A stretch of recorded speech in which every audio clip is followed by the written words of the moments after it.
different color families. There are warm colors, which are colors that remind you of hot things. So pinks and reds and oranges and yellows.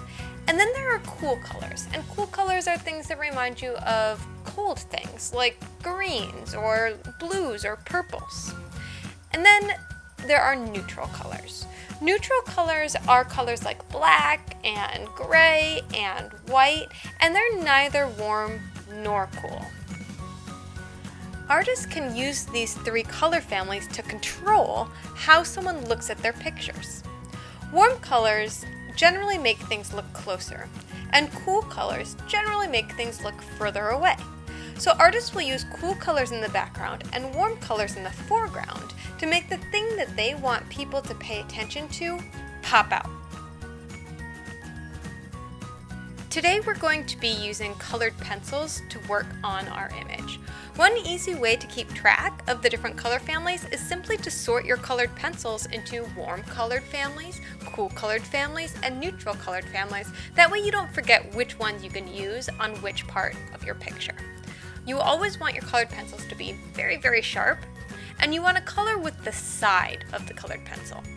You're coloring lightly with the side of a sharp colored pencil because then your colored pencil marks are going to be a lot softer. And especially when you're putting your first layer of color down, you just want to put a nice soft, even layer of color. And then you can go back into it and you can use different techniques to add texture. But first, you're coloring with the side of your pencil. You're covering all those white areas with a nice, soft, even texture. So your first goal is just to cover up that background with one color. But once you get that first color done and there's no white area left, you can go back into it with other colors and make your background more interesting to look at.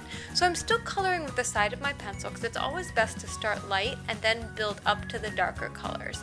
But I'm adding different areas of different colors on top of that first color, and what that's going to do is it's going to make it so that there's more for my viewer to find. It's more interesting for my viewer to look at than if it were a single color.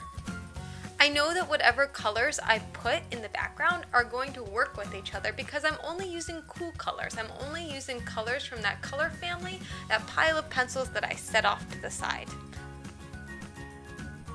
So I'm now moving on to my figure.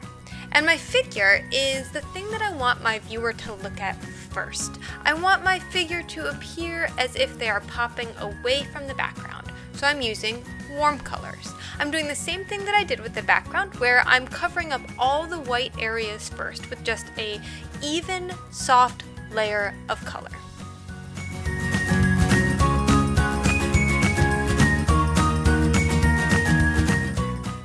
But once I have that even, soft layer of color, I can then go in and I can add texture. So I'm starting with a sharp pencil, and I'm going back in, and instead of using the side of my pencil, I'm actually going to use it just as I would if I were writing something. And I'm pressing down and I'm making lines and patterns that appear or mimic what the sort of texture or how the thing would feel if I saw it in real life.